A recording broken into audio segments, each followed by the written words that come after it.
Hi guys, I'm Santiago Davila, and today we are going to be reading The Big Cheese by Rory John and Pete Oswald. They call me Cheese, the Big Cheese. Oh, say it with me, please. The Big Cheese. Ta-da! You'd better believe it. That's right, folks. I'm the biggest, cheesiest piece of cheddar around. I'm really something to behold. Take a good look at me. Are you seeing what I'm seeing? Have you ever observed a more impressive cheese in your life? It's not just my stature either. It's my presence, my vibe, the energy I emanate, the excitement I exude. It's the way I fill a room, or a theater, or a stadium. Wherever I go, I cause a fuss. Heads turn, jaws drop, gasps are audible. That's why they call me Cheese. Oh, say it with me, please. The Big Cheese. Ta-da! You'd better believe it. How did I get such a good, or should I say, Gouda reputation? Well, I wasn't always a big shot. I grew up on a crowded platter in a tiny kitchen. I was an unremarkable little curd. We lived quiet lives of pasteurization. But I wasn't happy with the status quo. Oh no. I wanted to make a big old name for myself, so I resolved to become a big cheese. I wanted the praise, the cheers, the spotlight, the attention, the ovations, the celebrations. I set to work, and before long, I was on the fast track to success. I dressed to impress. I shredded the competition. I stole every show. And then I'd brag nonstop to anyone who'd listen. Hey, did you see me score that goal while I was literally yawning? Well, what was the secret to my success? Well, I stuck to things I was good at. That way, I couldn't possibly fail. Did it get a little boring never trying anything new? I suppose. But it didn't matter as long as everyone agreed that I was, oh say it with me please, the Big Cheese. Ta-da! But then, one fateful day, I met Wedge. He was new in town, and he seemed to be my exact opposite in every way. He was quiet, I was loud. He was shy, I was bold. While I dominated conversations, he kept to himself. I didn't pay him much attention at first, because why would I?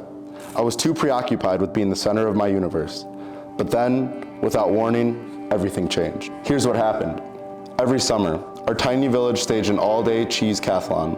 Guess who had the first place trophies from the last 6 years? Oh, say it with me, please. The Big Cheese. Ta-da!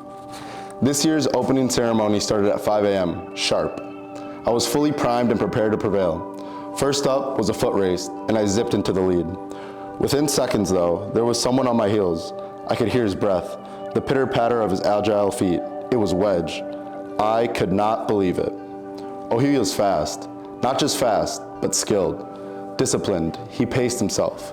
We were neck and neck for most of the race. But when I slipped on a rogue pebble, Wedge swerved, sped up, and beat me by a nose, a cheese nose. For the first time, I'd come in second place. Oh, the indignity. But there was no time to sulk because the next leg of the competition had already started. It was a game of chess. Before I could blink or think, Wedge had taken my king in 4 moves, and while I was busy protesting to the judges, he'd already moved on. The following events were a blur of loss. After humiliating loss. It turned out that Wedge was quietly excellent at everything. Even when he won, though he didn't gloat, he was so humble. It was odd. It was disconcerting. It was absolutely baffling. Finally, I watched in dismay as Wedge trounced me one last time, and the day came to a bitter end. Well, bitter for me, at least. I went through every possible emotion, rah, no, boo, wah, until I'd finally exhausted myself. And as I lay in the muck, I heard a thunderous voice making the dreaded announcement. First place goes to newcomer Wedge Wedgman. The crowd roared its approval. What had just happened? It was honestly hard to fathom.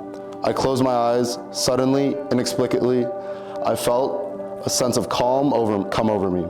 I listened to my breathing, to the steady beating of my heart. Yes, I had lost, again and again and again. But after all that, I actually felt okay, relieved even. I suddenly knew that my world wasn't going to crumble.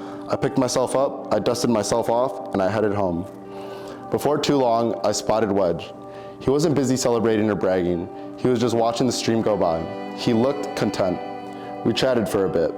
It turned out that Wedge had a fascinating life story. I found myself getting caught up in a great conversation, a conversation that wasn't all about me. That day, I realized something. Maybe it didn't matter if I wasn't the best at everything. In fact, perhaps it was healthy for me to lose for once. And sure, my ego was bruised in the short term, but over time, I gained some perspective on what's really important. Losing taught me about empathy and humility. It showed me that I'd become so focused on winning that I was missing out on the joy of participating. And it helped me see that I can live with defeat, even if I get a bit angry or frustrated at first. These days, I'm trying not to worry about whether I win or lose.